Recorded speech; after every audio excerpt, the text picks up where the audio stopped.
BRS party నాయకుడు సర్దార్ ఆత్మహత్య విషయంలో కాంగ్రెస్ కార్పొరేటర్ బాబా ఫసీయుద్దీన్ కు మద్దతుగా బీజేపీ ఎంపీ రఘునందన్ రావు నిలిచారు.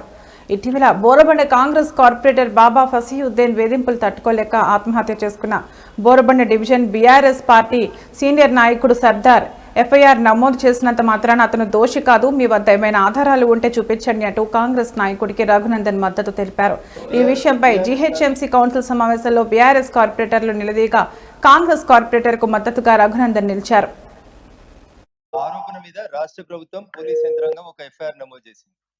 కార్పొరేటర్లు ఎప్పుడు అభ్యంతరం తెలియజేయాలంటే ఒకవేళ ఎఫ్ఐఆర్ నమోదు చేయకపోతే అధికారంలో ఉన్నటువంటి ప్రభుత్వం ఆ కార్పొరేటర్ ని కాపాడేటువంటి ప్రయత్నం చేస్తే మనం జెన్యూన్ గా ఆ కార్పొరేటర్ మీద చర్య తీసుకోవాలని డిమాండ్ చేయడంలో irrespective of the parties I support them.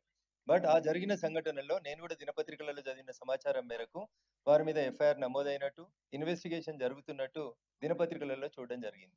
So ఇక్కడ ఉన్న వారొకరి మీదనే కాదు, నా మీద చాలా మంది మీద తెలంగాణ ఉద్యమంతో మొదలుకుంటే అనేక రకాలైనటువంటి ఆరోపణలతోటి అనేక మంది గౌరవ శాసనసభ్యులు, శాసన మండలి సభ్యులు, ఎంపీలు అందరి మీద ఎఫ్ఐఆర్లు నమోదై ఉంటాయి. దాని అర్థము ఎఫ్ఐఆర్ నమోదు భారత రాజ్యాంగం డాక్టర్ బిఆర్ అంబేద్కర్ గారు రాసిన రాజ్యాంగం ఎఫ్ఐఆర్ నమోదు చేయగానే ఉరిదీయాలని చెప్పలేదు. అట్లా ఉరిదీయాలనంటే తెలంగాణ ఉద్యమంలో మమ్మల్ని అందరినీ చాలాసార్లు